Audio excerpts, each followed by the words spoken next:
आपके अपने channel any audio books में खुशामदीद। उम्मीद है सब लिसनर्स खैरियत से होंगे। तो आज का हमारा नोवेल है tulip by Sumera Hameed, one of my personal favourite. तो शुरू करते हैं। जिंदगी एक साहिल है और हम इसका जादू। वो जिंदगी में कोई अजीम कारनामा अंजाम नहीं देना चाहती थी। वो तो बस अपने शहर शिकागो से न्यूयॉर्क शिफ्ट होना चाहती थी। इसे न्यूयॉर्क में रहने यानी जलील होने और पढ़ने यानी आवारागर्दी करने का शौक था। इस शौक को पूरा करने के लिए इसने गधों की तरह मेहनत की थी। आंधी, तूफान, बारिश, बर्फबारी, बीमारी, इसने कभी भी एक दिन भी जॉब से छुट्टी नहीं ली थी। वो न्यूज़पेपर डाला करती थी। एक साल 6 माह इसने फूड भी डिलीवर किया था। एक रेस्टोरेंट में डिश वॉशर भी रही थी। हफ्ते में एक दिन एक बिल्डिंग की सफाई का काम भी करती थी। वीकेंड्स पर तो वो डबल शिफ्ट में भी काम करती थी। वो अपने घर की इस तय खाने से निकल जाना चाहती थी, जिसमें वो पिछले 15 सालों से रहाइश पजीर थी। नहीं, वो कोई ऐसी बेचारी और मजलूम सी लड़की नहीं थी। वो तय खाने में इसलिए भी रहाइश पजीर नहीं थी, इसकी सौतेली माँ ने इसके ऊपर कोई कमरा नहीं दिया था। इससे दिन भर काम करवाती थी, ये खाने के लिए बचा हुआ खाना देती थी और फारिग वक्त में इसे खामखा मारती पीटती थी। वो वहाँ इसलिए थी कि वो अपनी छोटी सगी बहन के साथ कमरा शेयर नहीं कर सकती थी। भाई से लड़ झगड़ कर इससे इसका कमरा नहीं लेना चाहती थी। सगे माँ बाप इसके लिए नया घर खरीद नहीं सकते थे। इसलिए वो अपने ख्वाबों को सीने से लगाकर सामान उठाकर नीचे आ गई और वहाँ एक नया अपना जहान आबाद कर लिया। इस जहां में मामूली नौयत का जल्जला तब आया जब इसका छोटा सा एक्सीडेंट हो गया और इसका पैर फ्रैक्चर हो गया।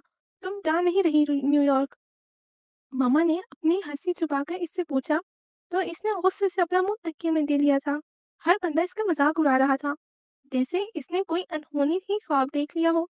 10 दिन के बेड रेस्ट के बाद वो लंगड़ाकर कॉलेज तो जाने लगी थी, लेकिन अब पर अपनी जॉब पर नहीं आ सकी और फिक्रमंद थी। अगर वो यूनिवर्सिटी के फीस के पैसे जमा नहीं कर सकी तो वो क्या करेगी? इसे गैप देना होगा। गैप का मतलब था इसे इस तहखाने में एक और साल गुजारना होगा। बाहर दुनिया कहाँ की कहाँ पहुंच जाएगी और वो यहाँ अकेली सड़ती रहेगी। लोग क्या कहेंगे? दुनिया क्या सोचेगी? तुम्हारे दिमाग के पुर्जे ढीले हो गए हैं, वक्त निकाल कर इन्हें फिक्स करा लो। लोग ये कह रहे थे, यानी इसके घर वाले, इसके सगे वाले पापा, पता नहीं किस तरह के ख्वाबों की दुनिया में रहती हो तुम। तुम्हें क्या लगता है कि कोई जादूगर होगा और कोई जादू होगा, तुम्हारे सब ख्वाब पूरे हो जाएंगे? तुम्हें बेवकूफ भी, और न तुम एक बेवकूफ और निकम्मी भी हो। दुनिया ये सोच रही थी, इसकी सगी वाली माँ। वैसे जितनी बातें ने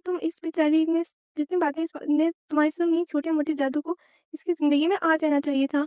ख़ैर, 2 माह बाद इसने जैसे-तैसे फिर से जॉब शुरू कर दी थी। पापा ने कहा भी था कि वो खुद को हलकान ना करे, वो इसकी फीस दे देंगे। लेकिन इसने नफ़े में सर हिलाया, इसलिए नहीं कि वो बहुत गैरतमंद थी और बाप से पैसा लेना इसे गँवारा नहीं था, बल्कि इसलिए कि पापा इसे पैसे देते, तो दूसरे शहर जाने से रोक भी देते और वो जज़्बाती तौर पर अच्छी तरह से ब्लैकमेल कर लेते थे। वो जज़्बाती तौर पर बहुत बुरी तरह से ब्लैकमेल नहीं होना चाहती थी। इस कहानी का हीरो न्यूयॉर्क नहीं था, ना कहानी का ताल्लुक इसके पैर के फ्रैक्चर होने से। फिलहाल इस कहानी में एक अलग तिप्सी आ रही है, आप इस पर तवज्जो दें। ओह! तुम आ गई, बहुत इंतज़ार करवाया तुमने। दरवाज़ा खोलकर 2-3 सेकंड तो हैरान ही खड़ी रही, फिर लहक कर बोली। वो कुछ इतना ज़्यादा थमकी थी कि इसके गले पर पड़े मोती, मनके और पत्थर छूने लगे और झनकार पैदा हुई थी। आपका ऑर्डर। इसने पिज़्ज़ा बॉक्स इसके सामने किया। वो सिर्फ 3 मिनट लेट थी और मैडम कह रही थी कि बहुत इंतजार करवाया।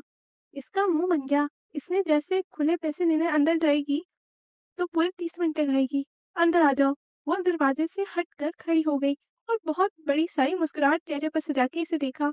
इसे अंदर जाना तो नहीं था, लेकिन इसका जख्मी पैर अभी पूरी तरह से ठीक नहीं हुआ था और वो कुछ देर बैठकर भी जाना चाहती थी।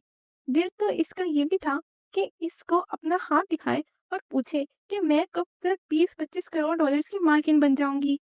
बस मैं पैसे की फिक्र से आज़ाद हो जाना चाहती हूँ, ताकि दिल खोल कर इंसानियत की खिदमत कर सकूं। मेरा ख्याल है जल्द ही तुम्हें इंसानियत की खिदमत का एक मौका मिलने वाला है। ये लो, अब तुम्हारा है। जिप्सी ने एक छोटा सा रोल इसके सामने किया, जो कि पर्पल रिबन से बंधा हुआ था। वो वो जैसे कन्वोकेशन पर डिग्री लेती है या मिलती है वैसे, क्योंकि वो जिप्सी थी और इसके घर में इधर-उधर कुछ जादुई चीजें भी बिखरी हुई थी। इसने बहुत शौक से इस रोल को पकड़ा। रिबन खोलकर इसने देखा, वो छोटे साइज का मोटा, खुरदरा, हल्के भूरे रंग का मोटा सा कागज था। पहली नजर में वो उड़े हुए रंग का चमड़ा लगता था। हाथ लगाने पर महसूस होता कि वो कोई कदीम सा कागज है, जो फिरौन के मकबरे में से बरामद हुआ, यानी फिरौन की मम्मी के पहलू में से। इसे मायूसी सी हुई। ये सँभाल कर रख लो। जिप्सी इसके सामने बैठ गई और मुस्कुराकर कहने लगी, मुझे ऑर्डर के पैसे चाहिए, ये तुम मुझे क्या दे रही हो? इसकी मुस्कुराहट गायब करके जिप्सी जैसे मुस्कुराई। इसका ख़्याल था कि वो रोल खोलेगी और इस किसी जादुई दुनिया में पहुँच जाएगी, लेकिन वो तो वहीं की वहीं बैठी रह गई। जिप्सी कुछ देर तक इसके चेहरे के तासुरात को भांपती रही। तुम्हें लगता है कि मैं तुमसे कोई मज़ाक कर रही हूँ? तुम मेरा मज़ाक बना रही हो। तुम्हें शायद बहक गई हो या तुम शायद नशे में हो। लो हँसी। अच्छा, इस पर अपना हाथ रखो, हथेली खोलकर पूरा। ओह! अच्छा, मैं जैसे ही इस पे अपना हाथ रखूँगी, इसमें से एक अलादीन का चिराग उभर आएगा, फिर मैं इसे रगड़ूँगी, एक जिन बरामद होगा और मेरी हर ख्वाहिश पूरी कर देगा। है ना? वो जिप्सी का मज़ाक उड़ा रही थी। जिन लोगों की हर ख्वाहिश पूरी होती है, बहुत न बदनसीब होते हैं। खुशनसीब तो वो होते हैं, जो कहीं न कहीं से अधूरे होते हैं। तुम ये बदरंगा कागज़ मुझे क्यों दे रही हो? किस खुशी में? क्योंकि इस कागज़ की मालिक अब तुम हो और ये तुम्हें इस कागज़ ने बताया है। इसने ठेका लगाया। हाँ, मैं पिछले 9 दिनों से अपने घर में बंद हूँ। मुझसे जो भी पहला इंसान मिलता है, ये कागज़ इसका होता है। जैसे मैं इस कागज़ को ट्यूलिप कहती हूँ। मुझे ये फूल बहुत पसंद है। चाहो तो तुम भी इसे यही कह लो। तुमने मुझे फ़ोन करके बुलाया है मैडम। मैं पिज़्ज़ा डिलीवर करने आई हूँ। अपने नोटपैड निकालो और एड्रेस पढ़ो। जिप्सी ने टाँग पे टाँग रखी और 5 उंगलियों में मौजूद 7 अंगूठियों को देखने लगी। गर्दन को तमस्कुर से हिलाकर झटका देकर इसने नोटपैड निकाला, एड्रेस पढ़ा और एकदम से इसका मुँह से निकला, ओह! वो एड्रेस 7 वाली बिल्डिंग का था। 024 फ्लैट का एड्रेस था। वो जल्दी से उठी और दरवाजे तक जाकर फ्लैट का नंबर पढ़ा, जो 402 था। उफ़! जिप्सी ने सवालिया अंदाज में आँख उचकाई कि हाँ, हो गई तसल्ली। फिर जिप्सी ने इसके हाथ से ट्यूलिप लेकर इसे रोल किया। इसे ही 2-3 कदम वो मटक-मटक कर चली। फिर इसके मुँह के सामने लाकर इस रोल को खोल दिया। सीढ़ी पर इसकी तस्वीर बनी हुई थी। तुम कोई शोधाबाज हो, जादूगर हो, तुम जैसे लोगों को ऐसे कर बहुत आते हैं। वो बहुत हैरान हुई थी।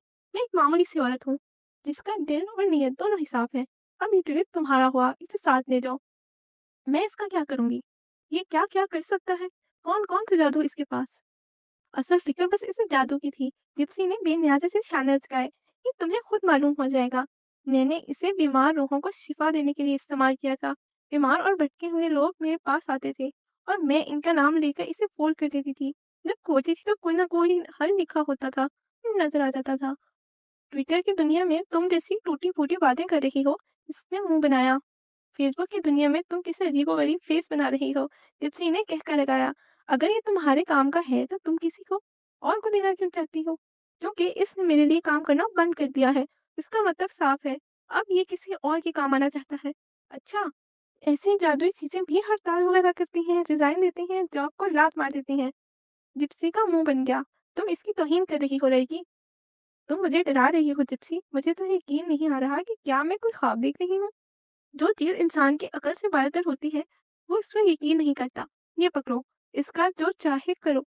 चाहो तो इसे जला दो, चाहो तो फेंक दो। मैंने अपनी ज़िम्मेदारी पूरी कर दी है। तुम्हें ये कैसे मिला था?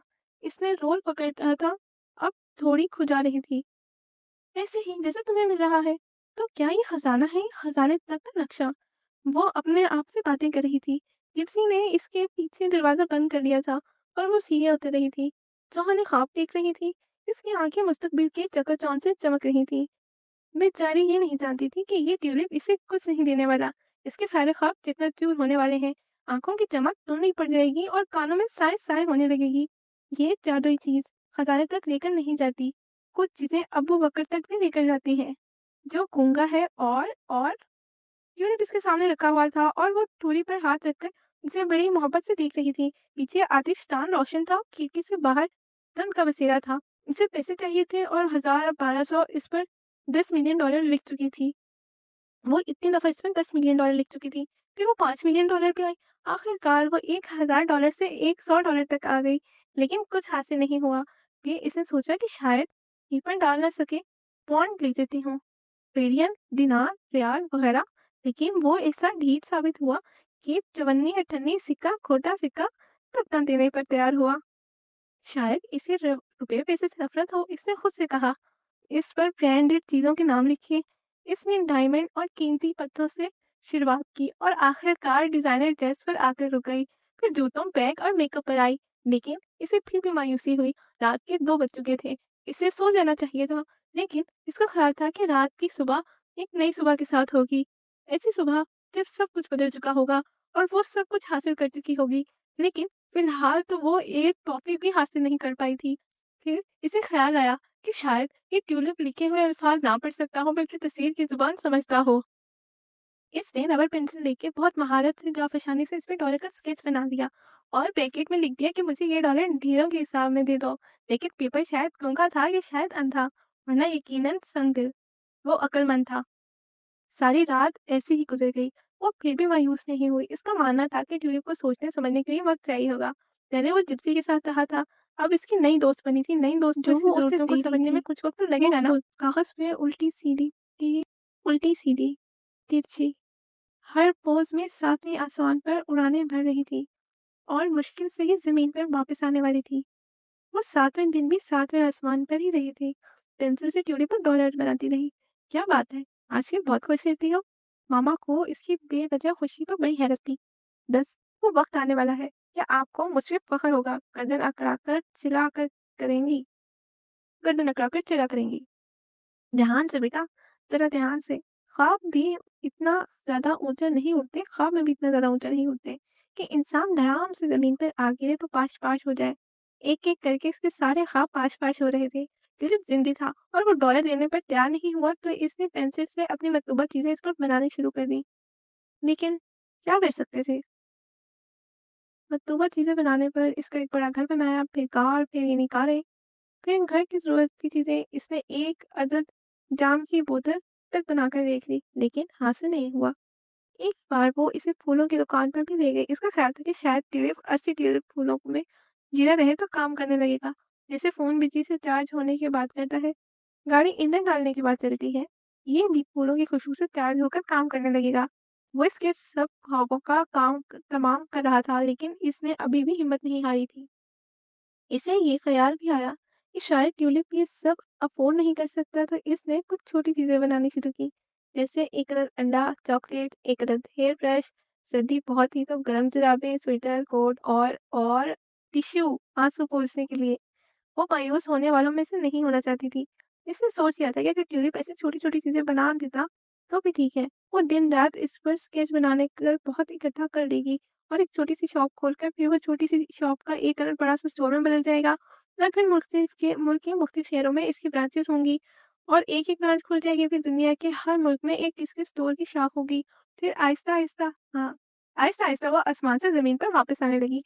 सीधी, उल्टी, तिरछी, हर पोज़ में, और ये आने मानने लगी कि जिप्सी का दिमाग खिसका हुआ था। वो अव्वल फ़ौल बक रही थी और इसने इसका यकीन भी कर लिया था। थोड़ी बहुत हाथ की सफाई दिखाकर वो इसे पागल बना चुकी थी। वो पागल थी। वो एक सादा-सा कागज़ था, बस थोड़ा-सा सख्त था। इसने इसे फाड़ने की कोशिश की तो फटा नहीं। आतिशान में झोंका तो वो गुब्बारे की तरह उड़कर बाहर आ गया। इस जदीद साइंस दौर में इसे कैसे हो सकता है? इसका जी तो चाहा कि फूट-फूट कर रो दे, सारी दुनिया को इकट्ठा कर ले, दुहाइयाँ दे, हंगामा बर्पा कर दे। भला ये क्या बात हुई? 1 महीने वो कैसे-कैसे ख्वाब देखती रही, कैसे-कैसे प्लानिंग नहीं करी थी इसने। लो भला, ये क्या बात हुई? इसके ख्वाबों पर नमक छिड़कने के लिए ये ट्यूलिप कहाँ से आ गया था? जैसे ही ज़िंदगी में शुगर की कमी थी, उम्मीदों पर पानी फिर गया, ख्वाबों का गुलिस्तान उजड़ गया। Tulip, tulip, tulip. वो चुपचाप सारा तमाशा देखता रहा। वो न्यूयॉर्क आ चुकी थी। पापा ने इसे पैसे दे दिए थे और जज़्बाती तौर पर ब्लैकमेल भी नहीं किया था, लेकिन इतना ज़रूर कहा था, फ़ोन कर बार-बार हमसे पैसे ना मँगवाना। इतने महँगे शहर में रहने के लिए जा रही हो, कर्ज़ लेना या भीख माँगना, लेकिन हमें तंग ना करना। इसका मुँह बन गया, लेकिन वो क्या करती? अब क्या इंसान ख्वाब भी ना देखे? किसी ना किसी को तो इस घर से बाहर निकलना ही था। पहला कदम उठाना ही पड़ता है पापा। पापा ने इसके सिर पर चपत लगाई। तुम कोई पहाड़ सर देने नहीं जा रही हो। ना ही तुम हिजरत कर रही हो या सरहदों के कौमों मुल्क की बका के लिए जंग लड़ने जा रही हो। अपने लंबे-लंबे डायलॉग बोलना बंद करो, ठीक है? इसने लंबा सा सांस लिया और छोटी सी आ भरी। बारिश हो रही है। वो न्यूयॉर्क की सड़क की इस तरफ खड़ी ट्रैफिक सिग्नल के बंद होने का इंतजार कर रही थी। सर पर छाता था, लेकिन फिर भी वो थोड़ी सी भीग गई थी। न्यूयॉर्क वाकई में एक महंगा शहर था और पुरहजूम भी। यानी लोग बहरों की तरह चलते थे और अंधों की तरह भागते थे। वो क्रॉसिंग पर तेजी से भाग रही थी कि एक अंधे से टकरा गई। जी हाँ, इसकी सख्त सामने से टकराकर वो एक पूरा चक्कर घूमकर दूर जाकर गिरी। इसके छाते में दूर जा गिरने में इसका भी रिकॉर्ड तोड़ दिया था। शायद इसका टखना भी टूट चुका था।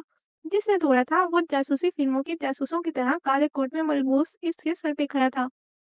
बारिश हो रही थी, लेकिन इसके हाथ में कोई छतरी नहीं थी। इसके बाल गीले होकर और स्याह थे। खैर, बारिश की बूंदें इसके बालों और पलकों से झुल रही थीं। सामने और पीछे गाड़ियों का अस्तहा खड़ा इस पे से गुजर जाने के लिए इशारे के खुल जाने के इंतजार में था। वो इसे रोंदकर गुजर भी जाएगा। कल इसके अखबार में एक छोटी-सी खबर आ जाएगी। ट्रैफिक सिग्नल पर एक लड़की दिल का दौरा पड़ने से दम तोड़ गई। वो इसे ऐसे देख रहा था जैसे इसकी एक कदर दुम हो। वो खामोश खड़ा था। ना मुँह से सॉरी कहा, ना मदद के लिए हाथ आगे किया और नहीं तो इसका छाता ही उठाकर दे देता। अंधे हो तो घर में बैठो, मुझ जैसों की ज़ख्मी करके क्या मिलेगा? इसने गुस्से से सर उठाकर देखा, वो राहत-सी हो गई। सारे कपड़े खराब हो चुके थे। वो फिर भी खामोश रहा, इसे देखता रहा। हाँ, अलबत्ता इसके चेहरे पर तरह नज़र आने लगा। इस कदर ज़ालिम हो, मदद नहीं कर सकते तो शर्मिंदा ही हो जाओ, वरना मेरी नज़रों के सामने से दफ़ा हो जाओ। इसने कुछ ऐसे चिल्लाकर कहा था कि वो सहम गया और वाक़ई में नज़रों से ओझल हो गया। वक्का हो गया, दफ़ा हो गया। सिग्नल खुला तो इसने हाथ बुलंद करके एक और चीख मार दी, स्टॉप स्टॉप। इसे फिल्मों वाले सीन क्रिएट करने में बड़ा मजा आता था। अब वो जख्मी थी तो वो इसका भरपूर फायदा क्यों ना उठाती। वो लिंगड़ा लंगड़ा कर चलती हुई सिग्नल क्रॉस कर गई। इसने अपने लिए ट्रैफिक को रोक कर रखा था और वो मौका भी बार बार नहीं मिलता। अब वो आइंदा जिंदगी में बहुत फख्र से कह सकती है कि इसके लिए न्यूयॉर्क की ट्रैफिक पूरे 5 सेकंड तक रुकी रही। अगले 5 मिनट तक वो लंगड़ाकर चलने की अच्छी मशक करती रही। इसे रह रहकर इस मनहूस इंसान के ऊपर गुस्सा आ रहा था, जिसकी वजह से वो गिर गई थी। इसके कपड़े गंदे हो गए थे इसके कपड़े गंदे हो गए थे। इसका इकलौता पाकिस्तानी कुर्ता मस्क हो गया था और छाता थोड़ा-सा फट गया था। कितने नुकसानात का सबब बना था वो शख्स। क्या वो बच्चों की तरह किसी से लड़ती रही हो? क्या तुम बच्चों की तरह किसी से लड़ती रही हो? यूनिवर्सिटी की एक डॉक्टर ने इसकी बैंडेज करते हुए कहा। वो डॉक्टर हँसने लगी। इसमें हँसने की क्या बात है? वो हँसने लगी और ज़्यादा हँसने लगी, वो और ज़्यादा हँसने लगी। इतनी सी चोट पर भी कोई डॉक्टर के पास आता है। देखो को डॉक्टर देखने लगी। मैं न्यूयॉर्क की सड़क पर गिनी मसरूफ़ तरीन सड़क पर गिरी हूँ। वो भी तब जब सब अपने कामों पर जाने के लिए मरे जा रहे थे। यहाँ की अंधी ट्रैफिक को आप नहीं जानती क्या? ओह हाँ, और वहाँ? फिर तो तुम्हें दवा के साथ साथ एक अदब अवार्ड भी देना चाहिए। डॉक्टर भी खीखी थी, खीखी करने लगी। यूनिवर्सिटी के बाद वो घर वापस आई तो आते ही सो गई। काले कोट वाले के इसके ख्वाब में आया तो वो चौंक कर उठ बैठी।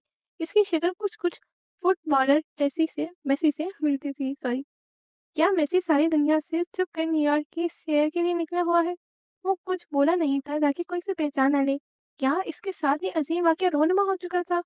अब मेसी कहेगा कि वो जितना चाहे रकम भरकर इसकी तकलीफ का दावा कर ले। जो मेसी की वजह से इसे पहुंची थी, वो इस वक्त $10 मिलियन लिख देगी।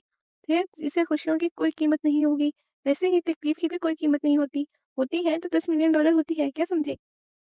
सब कुछ काफी बनाकर वो खिड़की के पास आ बैठी। इसके मोबाइल पर कॉल आ रही थी। इसने आसपास देखा। इसे टोन सुनाई दी थी, लेकिन मोबाइल दिखाई नहीं दे रहा था। इसने बैक साइड टेबल सब कुछ देख लिया। किचन के कैबिनेट तक खोलकर देख लिए थे, लेकिन मोबाइल नहीं मिला। सारे कमरे की चीजें इधर-उधर हो चुकी थी। वो बुरी तरह से हैरान हो रही थी। 3 मिनट के वक्फे के बाद इसके फोन पर फिर से कॉल आई। इसे टोन सुनाई दे रही थी, लेकिन फ़ोन था कहाँ? 10 मिनट के अंदर-अंदर इसने सारा कमरा उधेड़ डाला, लेकिन फ़ोन हाथ नहीं आया। फ़ोन के message tone, WhatsApp, Facebook notification सब सुनाई दे रहे थे, लेकिन फ़ोन दिखाई नहीं दे रहा था। वो कोफ्त का शिकार हो चुकी। इसे लगता था कि इसे वाक़ई अपने दिमाग का इलाज करवा लेना चाहिए। ये बहक चुका है, सब कुछ उल्टा-पुल्टा सुना दे रहा है और दिखा दे रहा है। जब वो सिर पर हाथ रखकर कारपेट पर अपने बिखरे हुए सामान के दरमियान बैठी हुई थी तो फिर से मोबाइल पे टोन सुनाई देने लगी। इस बार फोन इसके बहुत करीब था, बहुत ही ज्यादा करीब। जितना पुरानी डायरी से निकला इसके पैर के करीब पड़ा हुआ ट्यूलिप था। इसने हाथ बढ़ाकर ट्यूलिप हाथ में पकड़ा और कुछ गुस्से और नफरत से खोला। अगला मंजर देख के वो एक लम्हे के लिए साकित हो गई। इसे अपनी आंखों पर यकीन नहीं आ रहा था। काले कोट वाला जासूस इंसान सामने मेज पर इसका फोन रखा हुआ था।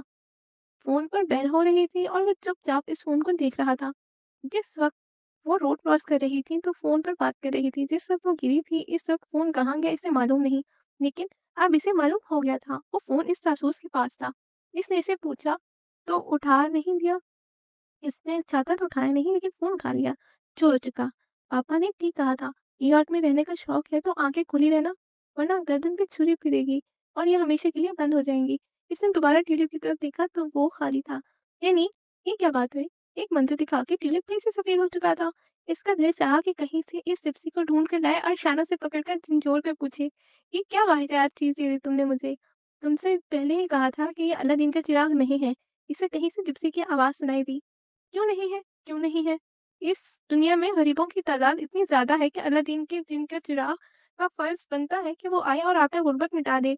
दुनिया में गुर्बत नहीं, लालच ज़्यादा है। गुर्बत तो मिट जाएगी, लेकिन लालच कभी नहीं मिटेगी। यही गुर्बत का मज़ाक ना उड़ाओ मैडम जिप्सी। तुम्हें खाने के लिए खाना नहीं, ऐश के लिए डॉलर नहीं चाहिए। इसलिए अलादीन का चिराग तुम जैसे लोगों से दूर भागता है। चुप करो, मुझे लेक्चर ना दो। क्यों इतना चिल्ला रही हो? तुम अपने बाप के घर में नहीं, किराए के अपार्टमेंट में बैठी हुई हो। कुछ हम जैसे उल्लू के पट्टे यहाँ पढ़ने के लिए आए हुए हैं। Princess of Wales. इसके साथ वाले अपार्टमेंट के उल्लू यानी लड़की ने इसके दरवाजे पर गुस्से से दस्तक देते हुए चिल्ला कर कहा। इसने बढ़कर दरवाजा खोला और इससे मोबाइल लेकर अपने नंबर पर कॉल करने लगी। फ़ोन बंद हो चुका था, चोर चुका। हुँ, वो ज़ेरे लब बड़बड़ाई और केलू को गुस्से से पटक दिया। चोरू चक्का मेसी चुपचाप कुर्सी पर बैठा हुआ है। वो बोल नहीं सकता लेकिन सुन सकता है। जो कॉफ़ी वो पी रही है या पी रहा है, इसमें स्ट्रॉ है क्योंकि वो अपना दोनों हाथों को हरकत नहीं दे सकता। एक बाज़ार पूरा ही मफलूज है। एक बाजू पूरा ही मफलूज है और एक कोहनी तक कटा हुआ कि जिस कैफे में वो 2 कॉफ़ी पीने आया है। यानी यहाँ का स्टाफ इसे जानता है और वो जानते हैं कि इसे क्या चाहिए।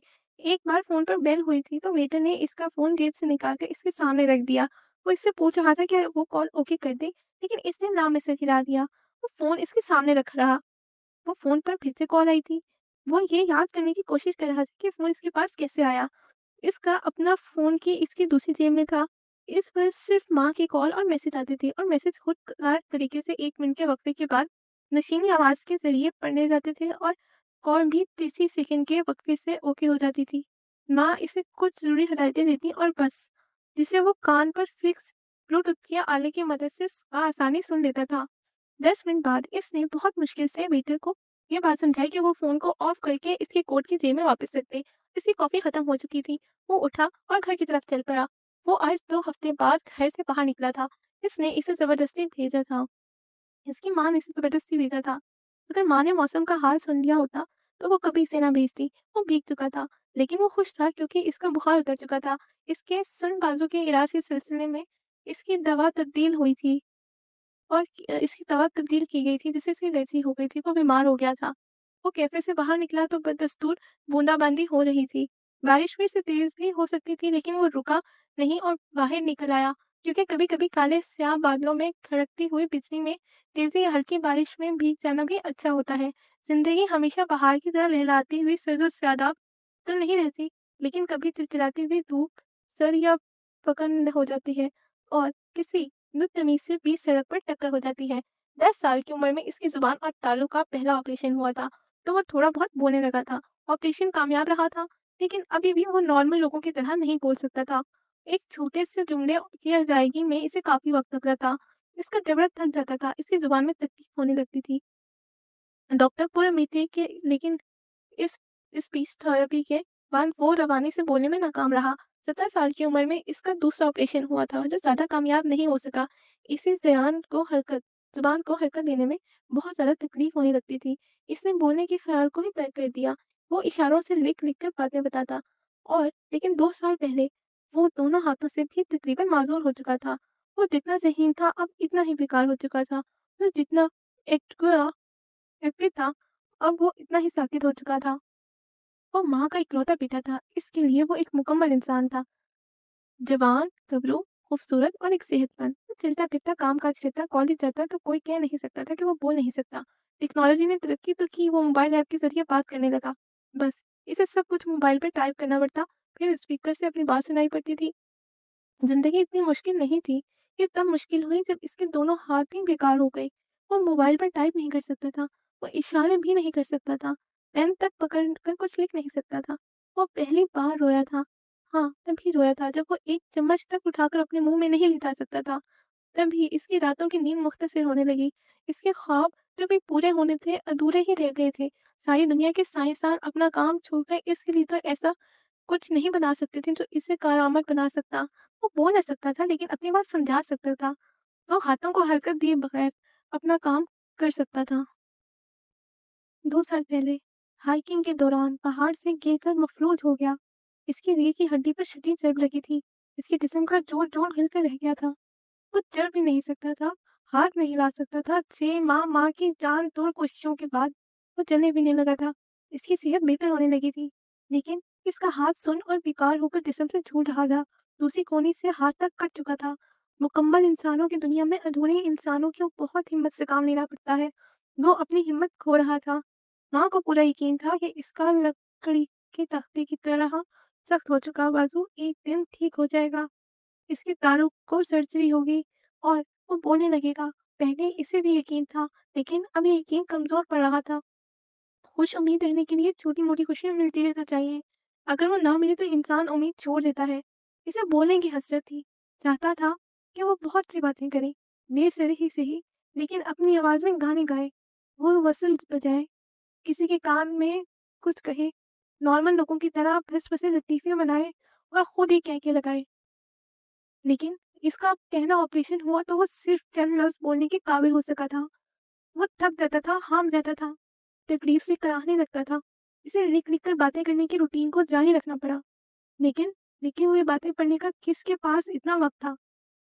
यानी दोस्तों के ग्रुप में जब सब बैठे होते, गप्पे और कहके लगा रहे हों और मैं पेन से लिख रहा हूँ और फिर तालुबा शख्स को दे रहा हूँ और मतलूबा शख्स के पास इन चंद हरफों को गौर कर से पढ़ने का वक़्त ही ना हो। ज़ुबान वालों की दुनिया में बेज़ुबानों की अनकहे कहे अल्फाज़ की वैल्यू भी कितनी होती है। हम इतने मसरूफ़ हो चुके हैं कि हमारे पास वक़्त की इतनी कमी हो गई है कि जो लोग बोल सकते हैं, इन्हें नहीं सुन सकते और जो बोल नहीं सकता, इसे कैसे सुने? दुनिया का अलमिया खुद गर्ज़ होना नहीं, बेहिस होना है। दुनिया में कितनी भी टेक्नोलॉजी आ जाए, वो ज़ुबान का नेमो बदल नहीं हो सकती।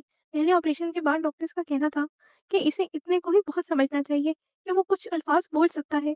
डॉक्टर सारी बीमारी जानते थे, लेकिन जान लेना और इलाज करना 2 अलग चीज़ें हैं। ठीक हो जाएगा, डॉक्टर कहते थे, कब होगा और कितना वक़्त लगेगा, वो नहीं जानते थे। कोई नहीं जानता था, लेकिन वो जान गया था कि वो कभी ठीक नहीं होगा और वो बोल नहीं सकेगा, अपने हाथों को हरकत नहीं दे सकेगा। वो नाउम्मीद हो रहा था। तभी तभी चोट-चोट चिल्लाती हुई वो एक लड़की आई। वो कुछ अजीबो-गरीब थी। मिस्टर अजीबो-गरीब, XYZ वैसे की बिगड़ी हुई कॉपी। तुम अपने मुँह से बताओगे कि तुम चोर हो या मैं तुमसे इकरार करवाऊँ? कुर्सी की पुष्ट से कमर लगाकर वो सारी दुनिया जाए भाड़ में, मुझे अब इससे कुछ लेना-देना नहीं रहा। ये अंदाज़ में बैठा हुआ था। सामने एक मैगज़ीन पर फेवरेट रखा हुआ था, पेपरवेट रखा था, जिससे वो पढ़ रहा था। जैसे ही वो इसके सामने आ खड़ी हुई, वो कॉफ़ी के मग पर झुक गया और वो स्ट्रॉ को मुँह से में ले लिया। मैं पागल हूँ जो ऐसे चिल्ला रही हूँ, फ़ोन दो मेरा। इसने हाथ आगे किया कि मोबाइल दो। इसने स्ट्रॉ से कॉफ़ी पीते-पीते सर उठाकर इसे देखा। आँखें ज़रा सी तिरछी हुईं। परेशानी से बाल आ गिरे, पेशानी पे बाल आ गिरे। अगर वो चोर ना होता, तो इसे बड़ा अच्छा लगता, लेकिन ख़ैर। और देखो, ये ना पूछना कि मुझे कैसे पता चला कि मेरा फ़ोन तुम्हारे पास है। तुम्हारी सोच भी वहाँ तक नहीं जा सकती जहाँ से मुझे ये मालूम हुआ है कि 3 दिन पहले इस कैफ़े में इसी मेज़ में मेरा फ़ोन सामने रखकर तुम मेरा मज़ाक उड़ा रहे थे। पहले तुमने फ़ोन ऑफ कर दिया, अब तक तो बेच भी दिया होगा। वापस लो मेरा फ़ोन और सुन लो, मैं हरगिज़ कोई और फ़ोन नहीं लूँगी। वो कितना भी महँगा और जदीद क्यों ना हो, कभी नहीं। सुना है जब लड़कियाँ झूठ बोलती हैं तो दुनिया भर में पहले सच्चे-पक्के मुसाफिरों की ट्रेनें छूट जाती हैं। और प्लेटफ़ॉर्म पर खड़े होकर वो बेचारे अपने सर खुजाते रह जाते हैं। और यहाँ ये लंबी-लंबी छोड़ी जा रही थी कि इनकी वजह से ट्रेन छूट जाए या सर पर से ही गुज़र जाए। अपना काम जारी रखेंगे। लंबी सी स्ट्रॉ को ना दाँतों में दबाकर इसने एक लंबा-सा घूँट भरा। आज कॉफ़ी बड़ी कड़वी थी। ये ऐसे ही ज़रा-सा सहम कर इसे चोर नज़रों से देखा। इसने एक सफ़ेद टी-शर्ट पे हल्के नीले रंग की जैकेट पहनी हुई थी। इसकी ऊँची आवाज़, लेकिन छोटी-सी पौनी तैश की वजह से हलकोरा दे रही थी। भवें तनी हुई थी, बालों की लटें यहाँ-वहाँ से निकली हुई थीं। अगर वो आपसे चल रही होती, तो इसे बड़ी अच्छी लगती। लेकिन खैर, अब वो फिर से कुर्सी की पुष्ट से कमर टिकाकर बैठ चुका था। इसे देख रहा था, लेकिन इसकी आँखों में हैरत थी कि गुस्सा भी। लब सख्ती से भींचे हुए और तेवरी पर बल। तुम चाहते हो कि मैं पुलिस में शिकायत करूँ या यहाँ खड़े होकर चोर-चोर चिल्लाऊँ? अजीब इंसान था कि कुछ बोल ही नहीं रहा था, उल्टा बार-बार झुक-झुक कर कॉफ़ी पी रहा था, वो भी स्ट्रॉ से। उसे कॉफ़ी और जूस में फ़र्क नहीं मालूम। कितना बदतमीज़ और जाहिल इंसान था वो। मैं कुछ बोल यानी भौंक रही हूँ। आगे बढ़कर इसके स्ट्रॉ को चुटकी से दबा दिया, यानी अब पियो कॉफ़ी। पहले मेरा फ़ोन फिर कॉफ़ी। मैं जल्द बोल रही हूँ, तुम कॉफ़ी पर कॉफ़ी गिरा रहे हो। वो गुस्से से उठकर खड़ा हो गया। शायद अब गुस्से इसके दिमाग को चढ़ गया था। जेब में है या कहीं और रखा है। उंगलियों में दबे स्ट्रॉ को खींचकर इसने पहले देखा और खुद कॉफ़ी के मग को उठा लेना चाहा, लेकिन फिर रुक गई। ओह सॉरी, मैं दूसरा स्ट्रॉ ले आती हूँ। सामने वाले चेहरे का खौफ अब सामने वाले चेहरे पे खौफनाक तासुरात थे। वो डर सी गई। वो तेजी से रेस्टोरेंट से बाहर निकल आया। लीज़ा हैरत से इसे देखती रह गई। यानी ये क्या बात हुई कि चोरी और ऊपर से सीना चोरी। लेकिन ऐसे भाग ये दौड़ी। वो भागती हुई इसके पीछे आई। तुम बहरे हो क्या? सुनाई नहीं दे रहा? मेरा फोन वापस करो, वरना मैं अभी ऐसी पुलिस को फोन कर दूंगी। वो रुका नहीं और तेजी से रोड क्रॉस कर गया। जब तक वो इसके पीछे भागी वो बस में बैठ चुका था। वो टैक्सी में बैठी और ड्राइवर को बस का पीछा करने के लिए कहा। बस आगे और इसकी टैक्सी पीछे। फिर वो बकायदा टैक्सी की खिड़की से आधी बाहर निकलकर बस की तरफ देखकर चिल्ला रही थी, ये चोर है, इसने मेरा फोन चुराया है, पकड़ो इसे, इसे रोको। टैक्सी ड्राइवर ने गर्दन मोड़कर पीछे इसकी तरफ देखा। बस के मुसाफिर भी इसकी तरफ हैरत से देख रहे थे। और वो चोर सीधा बैठा देख रहा था। तब भी सब के सब बहरे हो गया। तुम सब बहरे हो? जब किसी एक भी मुसाफिर ने गर्दन मोड़कर काले कोट वाले को घूरकर नहीं देखा और इससे ये नहीं कहा कि भाई चोर, वो कब से आपको चोर चोर कह रही है, या बुला रही है, या चिल्ला रही है, क्या मजा है? तो वो गुस्से से भड़क उठी। वो स्टॉप पर उतरा तो वो भी टैक्सी से उतर गई। इसकी सांसें फूली हुई थी, चेहरा सुर्ख हो गया था। इसका बस नहीं कर रहा था कि वो 300-400 आदमियों के गले दबा दे, 400-500 फांसी पर चढ़ा दे, 600-700 को समंदर में धक्का दे दे। और इसका दुनिया पर से एतबार उठ चुका था। इस दुनिया में इंसानियत नाम की कोई चीज ही नहीं है। ये कहीं नहीं बची थी। उफ, ये तो बिल्कुल नहीं। सुनो, खुदा के लिए मेरा फोन वापस कर दो। वो इसके सामने जाकर हाँफते हुए खड़ी हो गई। सामने वाला भी बात से डर ही नहीं रहा था। इसने तो मिन्नत समाजत करने वास्ते ट्राई करने के बारे में भी नहीं सोचा। मैं जानती हूँ वो फ़ोन तुम्हारे ही पास है। मेरे पास एक मिस्ट्री ट्यूलिप पेपर है। मुझे इसमें दिखाई दिया, जब देखा तो मैं चौंक गई ना। हाँ, मुझे ये भी दिखाई दिया कि तुम आजकल एक बैंक लूटने की तैयारी कर रहे हो। तुम और तुम्हारा गैंग। मैं सब कुछ जानती हूँ। मैं पुलिस को सब कुछ बता दूँगी। बेहतर है कि मेरा फ़ोन दे दो। मेरे पास अभी इतने पैसे नहीं कि नया फ़ोन ले सकूँ। मैं अमीर दिखाई देती हूँ लेकिन हूँ नहीं। पहली बार मुझे लब हँस दिया। तुम जो हो वही दिखा दे रही हो मिस गरीब। देखा, तुम डर गए। मैं किसी को कुछ नहीं बताऊंगी। तुम बस ये बता दो मेरा फोन कहाँ है। वो फिर से चलने लगा। वो भी इसके साथ साथ चलने लगी। तुम बहरे हो? इसने ना में सर हिलाया। चोर हो? इसने फिर से ना में सर हिलाया। तुम मुझे क्या पागल समझा है? वो चिल्लाई। इसने हाँ में सर हिलाया और एक घर की तरफ मुड़ गया। घर के दरवाजे पे एक औरत खड़ी थी। वो इसे देखते ही मुस्कुराकर इसकी तरफ लपकी। आ गए तुम अबू बकर। मैं तुम्हारा इंतजार कर रही थी। और ये लड़की कौन है? ये चोर लड़का आपका कौन है? वहाँ का मुंह बन गया। मेरे बेटे को चोर कह रही हो? इसने मेरा फोन चुराया है। मैं सब जानती हूँ, मेरे पास सबूत है। ये तुम्हारा फोन कैसे चुरा सकता है? इसका तो एक हाथ कटा हुआ है और दूसरा हरकत नहीं करता। दिखाओ अपने सबूत। मैं भी देखूंगी इसने किस जादू के जोर पे ये सब किया। वो जहाँ की तहाँ खड़ी रह गई। क्या ये मौजूद है? या क्या ये मजूर है? गूंगा है, बहरा है, लंगड़ा लूला? वो बंदे हाजिर से बोली। माँ ने बहुत तहम्मुल से इसके जुमले सहे, बस गूंगा। अब तक माँ ने इसका कोट उतार दिया था और वो अंदर जाकर सामने सोफे पर बैठ चुका था। वो सामने दहलीज में खड़ी रह गई। ना ने ऐसे बंद इस नाक लड़की को घर के अंदर आने और बैठने की दावत नहीं दी थी। ये गूंगा है? वो खुद ही अंदर आ चुकी थी और घूम फिर कर इसका जायजा ले रही थी, जैसे समंदर से एक मछली बाहर निकल आई हो। गूंगे ने नागवारी से इसे देखा। माँ किचन की सिम जा चुकी थी। सोफे की साइड टेबल पर इसका फोन रखा था। वो आगे बढ़ी और इसने वो फोन उठा लिया। फोन बंद था। इसे ऑन करना चाहा तो बैटरी की वजह से ऑन नहीं हुआ। जिस वक्त वो अपना फोन लेकर वापस जा रही थी, इस वक्त माँ ट्रे में सूप रखकर लेकर आ रही थी। माँ ने ऐसे जाहिर किया जैसे इसने इस बदतमीज, जाहिल, बेरहम लड़की को देखा ही नहीं, लेकिन खुद देख चुकी थी सूप को और अबू बकर की आंखों को, जो बहुत गहराई से इसका जायजा ले रही थी। रात को वो सोने के लिए लेटी तो थोड़ी सी शर्मिंदा थी। रात का पहला पहर गुजर गया तो वो बेइंतहा शर्मिंदा थी। फिर रात का पहला पहर और दूसरा पहर तो गुजर गया, लेकिन वो बेहद शर्मिंदा हो चुकी थी। वो बार बार बेड पर करवटें बदल रही थी। इसे नींद नहीं आ रही थी, बेचैनी अलग थी। दीवार की दूसरी तरफ से टीना मीना ने अपनी अपार्टमेंट से चिल्ला कर कहा, सो जाओ, मर जाओ या फिर अपना ये बेड बदल लो। कितनी देर से तू-तू कर रहा है। जो छोटे घरों में रहने का यही नुकसान होता है। काश मैं अमीर होती, खुदा किसी को गरीब ना पैदा करे। वो गरीब अपनी गरीबी पे रोने लगी और ये गरीब बेड से उठकर रॉकिंग चेयर पर आकर बैठी। इसे ऐसा नहीं करना चाहिए था। इसे ऐसा नहीं करना चाहिए था। वो सारा रास्ता चोर-चोर चिल्लाती आई थी। इसने इस बेचारे का दिल दुखा दिया था, इसे तकलीफ पहुँचाई थी, इसके जिस्मानी नकास को मज़ाक उड़ाया था। एक फ़ोन ही तो था, भूल जाती, समझ लेती कि कोई चोरी-चुक्का ले गया बस। अगले दिन यूनिवर्सिटी के बाद वो इसके घर चली गई। मैं आपके बेटे से सॉरी कहने आई हूँ, सच्ची वाला सॉरी। जैसे ही इसे इसकी माँ का चेहरा दिखाई दिया, इसने फ़ौरन सॉरी कहा। हाथ जोड़ दिए कि माँ पर अच्छा तासुर पड़ेगा। सच्ची वाली सॉरी क्या होती है? माँ पर कोई ख़ास असर नहीं पड़ा था। इसकी नीयत में खोट था या शायद अदाकारी। सच्चे दिल से सॉरी इसने कहना चाहा, लेकिन इसकी माँ ने बात काट दी। बदतमीज़ लोगों का दिल सच्चा नहीं होता, समझी? वो समझ चुकी थी, सर हिलाती हुई इनके पीछे-पीछे अंदर आ चुकी थी। इस बार इसे बैठने के लिए कहा गया था। वो अबू बकर के सामने जाकर बैठ गई थी, जो एक्शन मूवी देख रहा था। कुछ देर पहले इसने कुछ खाया था, इसकी टी-शर्ट के गोल गले पर केचप का छोटा-सा निशान था। वो टिश्यू उठाकर दाग को साफ नहीं कर सकता था। कुछ देर तक वो सहमी सी बैठी रही। फिर वो इसे बात करने की हिम्मत पैदा कर रही थी। एक बार अबू बकर ने इसे देखा था। हाय हेलो के अंदाज में मुस्कुराया भी था, लेकिन इसकी मुस्कुराहट इसे कुछ तंजिया सी लगी थी। ठीक है, तुम चोर नहीं होगे, लेकिन मैं भी कोई बुरी लड़की नहीं हूँ। शक्ल से तुम भी कुछ ऐसे शरीफ नहीं लगते। फिर तुम्हारा हुलिया देखकर कोई भी धोखा खा सकता है कि ज़रूर दाल में कुछ काला है, यानी जैसे तुम काला कोट सा पहनकर जासूसों की तरह घूमते हो, कोई भी तुम्हें कुछ भी समझ सकता है।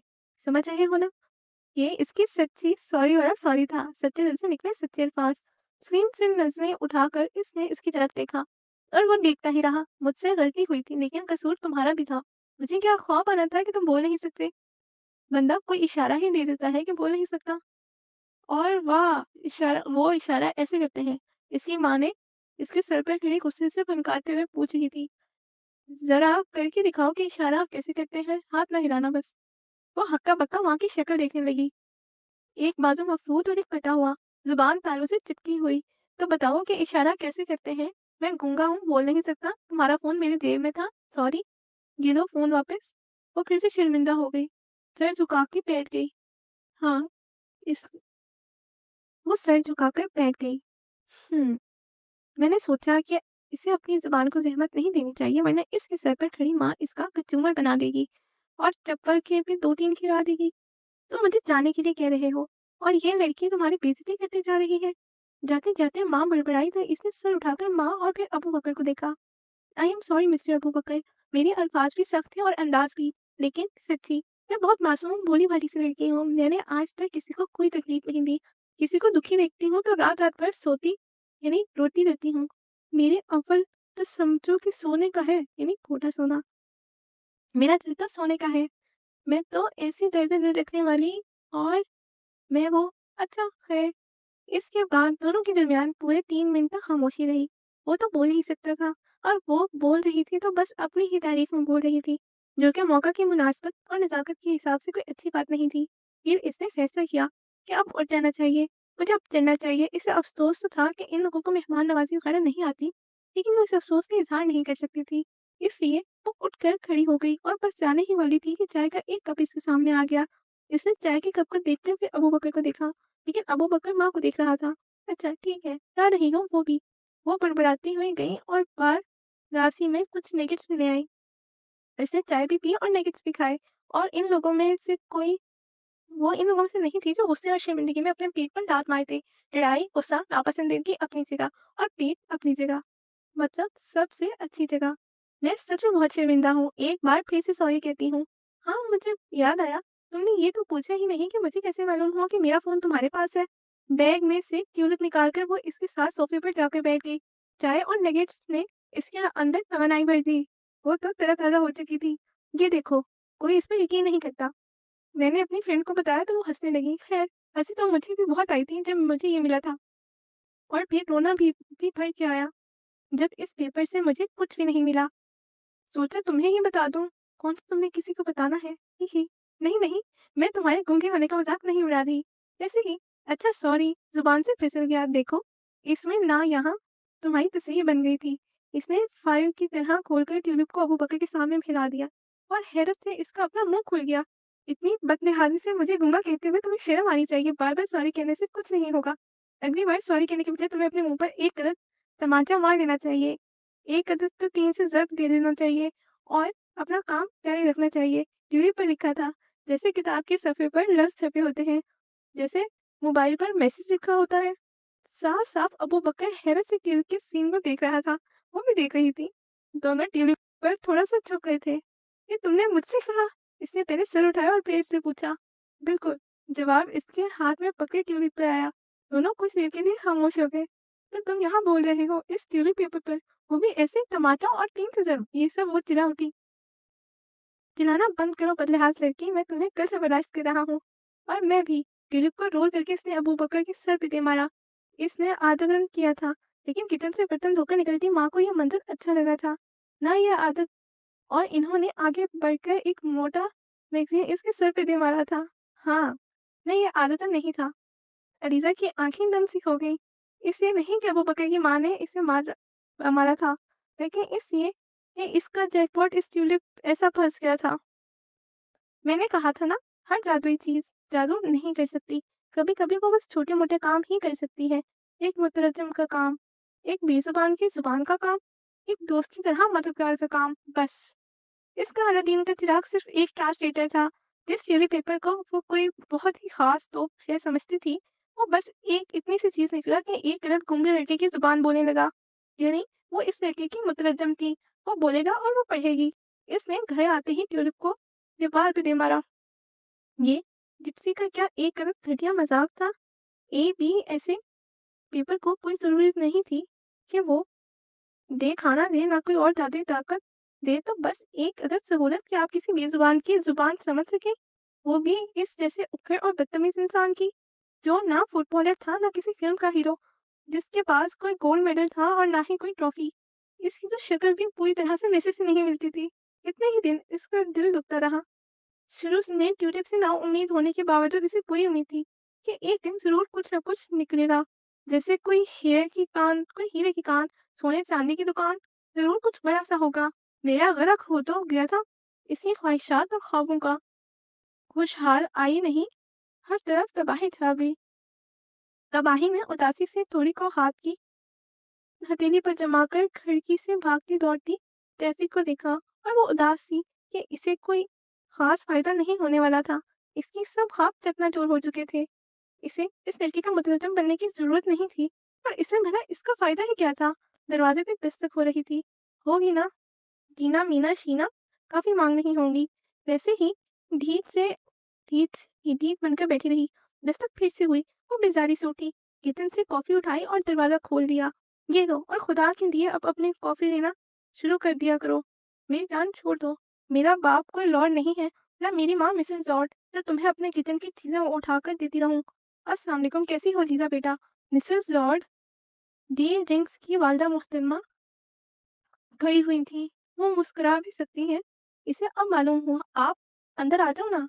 अब क्या वो इसे घर के अंदर घुसकर भी मारेंगी, वो भी ऐसे बकायदा मुस्कुराकर, हाथ को चीनी औरतों की तरह सीने पर बांधकर। इसकी समझ में नहीं आया कि वो क्या कहे। इसके सरसरी अंदाज से बताए गए एड्रेस पे वो पूरी तरह से आन मौजूद हुई थी। अंदर आ जाए, मैं और ये। इन्होंने हाथ में पकड़ी छोटी सी बास्केट को इसके सामने करते हुए पूछा। बास्केट में से खाने की खुशबू आ रही थी। इसने सर हिला दिया। वो अंदर आ गई। तुम दोबारा आई ही नहीं। अबू बकर तुम्हें याद कर रहा था। वो हैरत से इन्हें देखने लगी। अबू बकर इसे कैसे याद कर सकता था? ओह, ये कहीं ये तो नहीं कहने आई कि अबू बकर से शादी कर लो, इसका ख्याल रखो, मैं बूढ़ी हो चुकी हूँ, मुझे भी अब इतनी हिम्मत नहीं रही, और वगैरह वगैरह। मैं ये शादी नहीं करूंगी, सॉरी आंटी। एकदम से इसके मुंह से फिसल गया। वो हैरान हो गई। फिर फिर थोड़ा-सा एकदम से उदास हो गई, आँखें भी नम हो गई थीं। दरअसल मैंने तुम्हारी बातें सुन ली थी। वो जो तुम कह रही थी ना कि वो जो बोलता है वो तुम सुन लेती हो, वो सब। अच्छा, अच्छा, वो वो मैं मज़ाक कर रही थी, ऐसा कुछ नहीं। मुझे अपने बेटे की बात समझने के लिए अल्फ़ाज़ की ज़रूरत नहीं पड़ती एलिज़ा। मैं जान जाती हूँ वो क्या कहना चाहता है। वो क्या मैं ये नहीं जान सकती कि क्या सच है और क्या झूठ? तुम सच बोल रही थी, लेकिन अब झूठ बोल रही हो। एक माँ का दिल सब जानता है, वो गड़बड़ा गई। माँ के दिल ने इसे सहमा दिया था। क्या ये खातून इसे ट्यूली पेपर लेने आई थी? अच्छा, तो वो इसकी भी भला किस काम का था? वो उठी और इसने बुलाकर इनके सामने रख दिया। वो जो बोलेगा वो यहाँ लिखा जाएगा। आप ये ले जाएँ, मेरे लिए ये किसी काम का नहीं है। अच्छा, खुशी से वो रो पड़ी।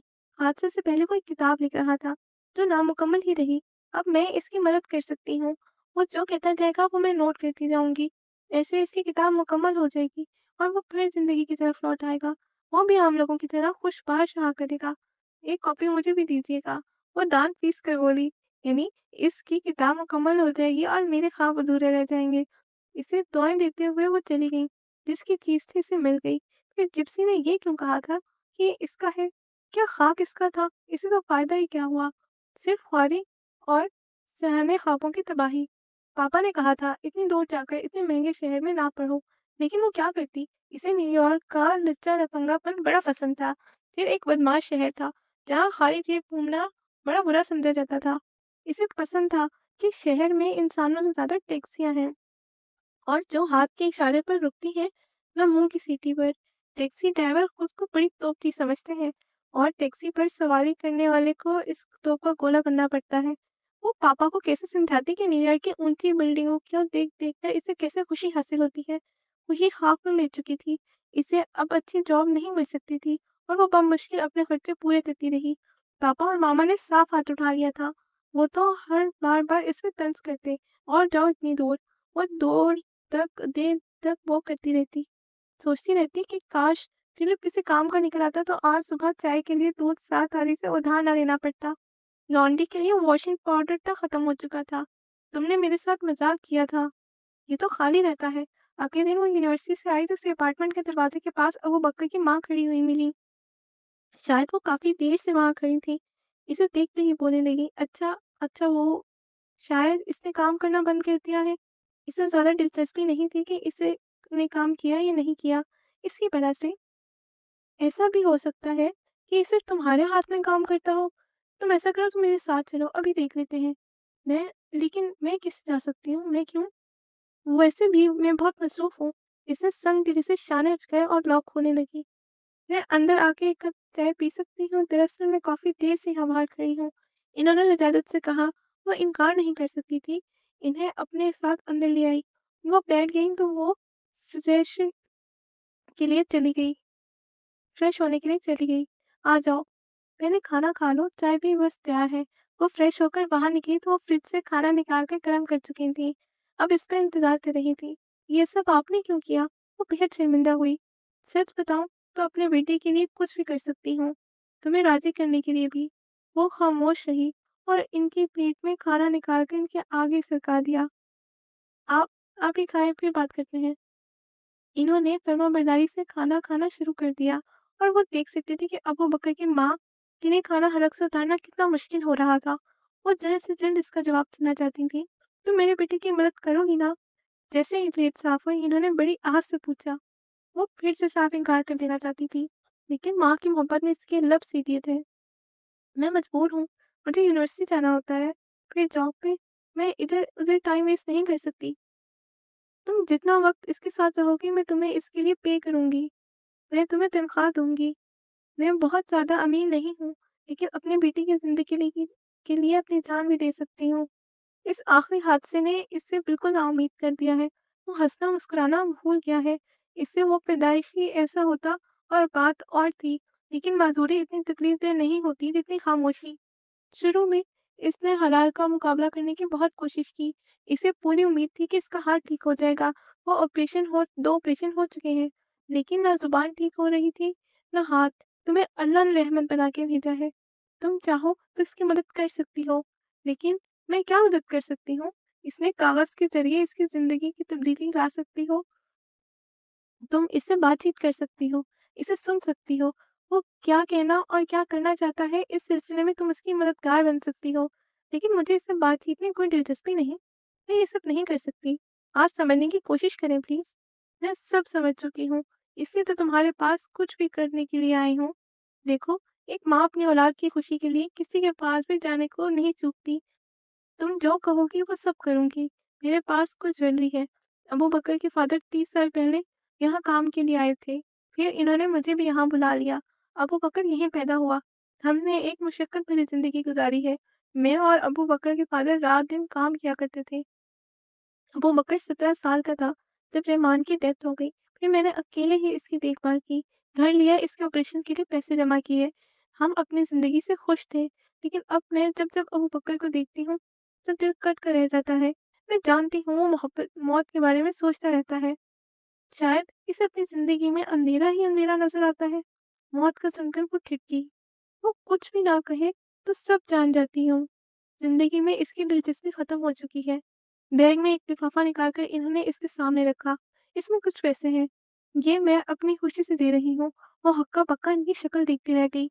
ये ठीक है कि वो पैसे चाहती थी। इसकी वार्डरोब खाली थी। इसे एक अदद गरम कोट, एक अदद डिज़ाइनर फैशनेबल कोट की ज़रूरत थी, नई जीन्स और स्किन्स की भी। लेकिन फिर भी लेकिन ये क्या है? वो हकला सी गई। पैसों को इनकार करना हिम्मत वालों का काम होता है। ये मेरी तरफ से छोटा-सा तोहफ़ा। मेरी ज़िंदगी की कुल जमा पूँजी सिर्फ़ और सिर्फ़ मेरा बेटा है। बाकी दुनिया की दौलत से मुझे कोई सरोकार नहीं।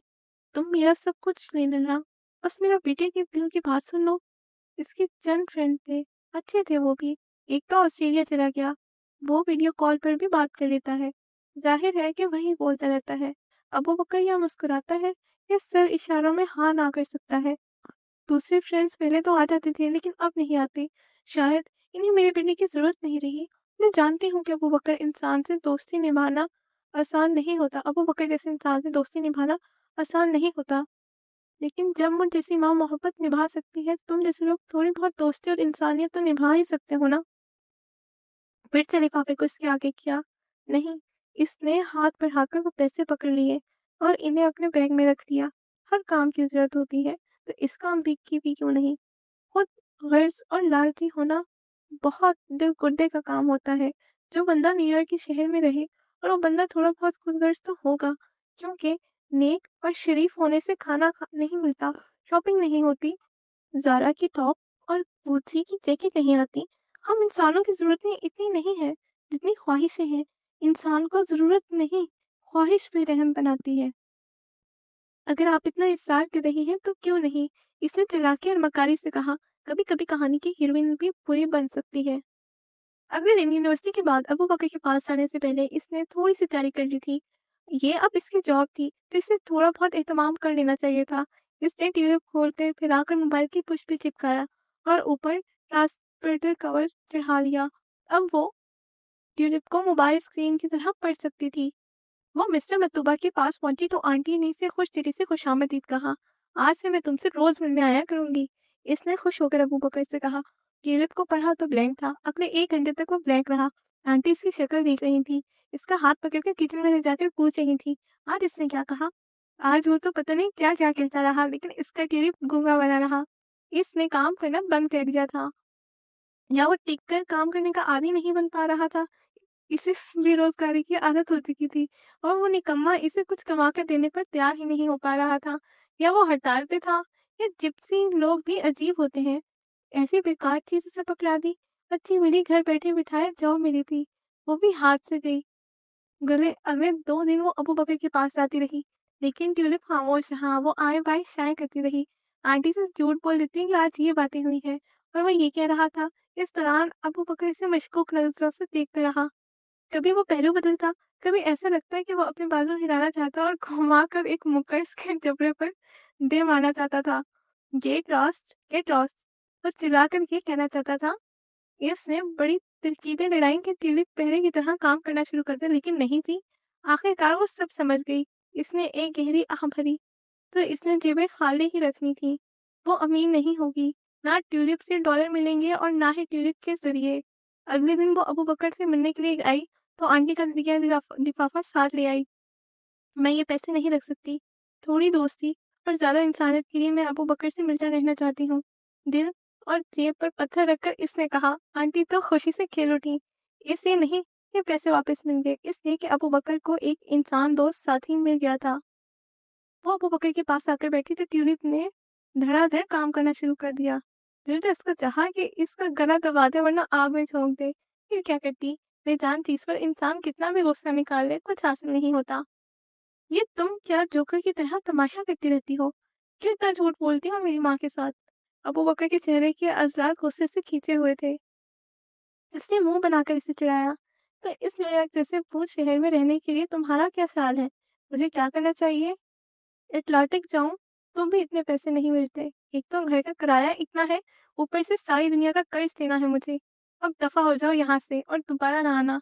वो कामिल तरीन संजीदा था। इसे गुस्सा आया लेकिन वो पी गई। कॉफी पीने चले इसने कदर बुलंद आवाज से कहा। आंटी बाहर आई। अबू बकर को कोट पहनाया और काफी के लिए अलीजा के हाथ में पैसे दे दिए। हाँ ले जाओ, बहुत दिनों से ये भी बाहर नहीं निकला। वो बहुत खुश थी और वो कमीनगी से हंस दी। जब वो सड़क पर चल रहे थे, तो वो अपने नाखून कतर रही थी। इसने जो जॉगर पहने हुए थे, वो एड़ी से थोड़ी से फटे हुए थे। इसके साथ पैंट भी काफी घिसी हुई थी। जो स्वेटर इसने पहना था, वो बदरंग सा था। यानी वॉशिंग पाउडर नहीं था, तो वो धुला नहीं था।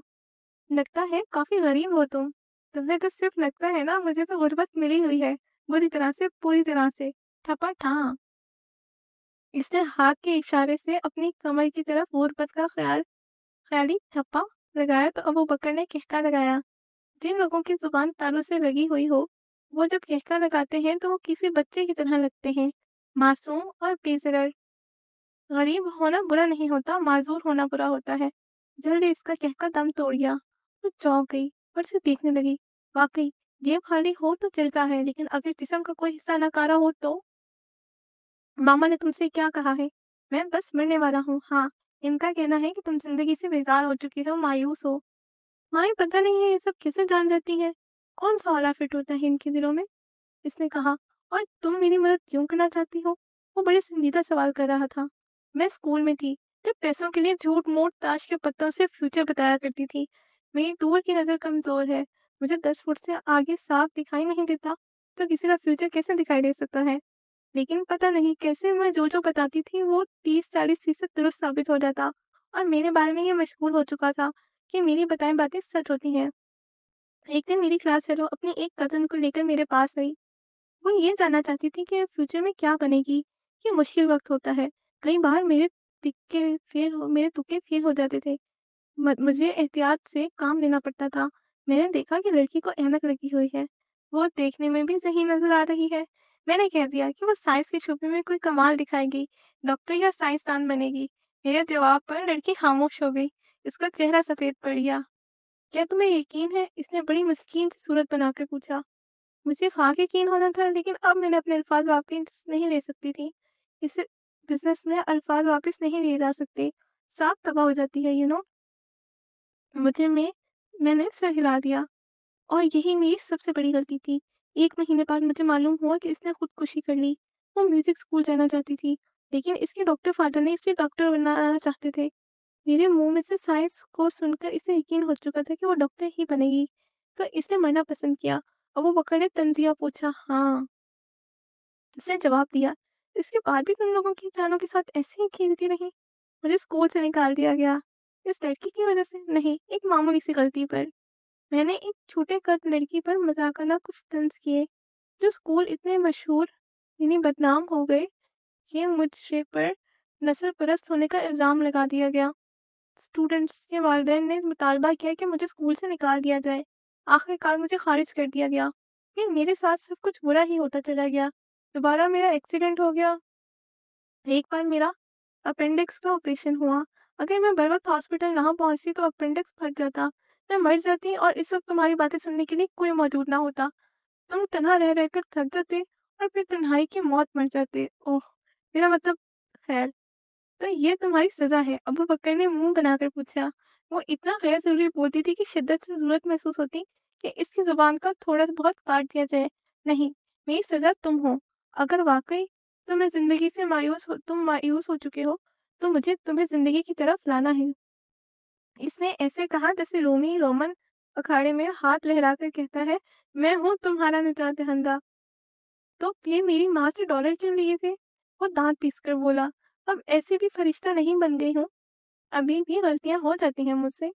ये मैं गरीब ही तो हूँ। इस ट्यूलिप ने मेरी रोज़ी-रोटी पर लात मार दी।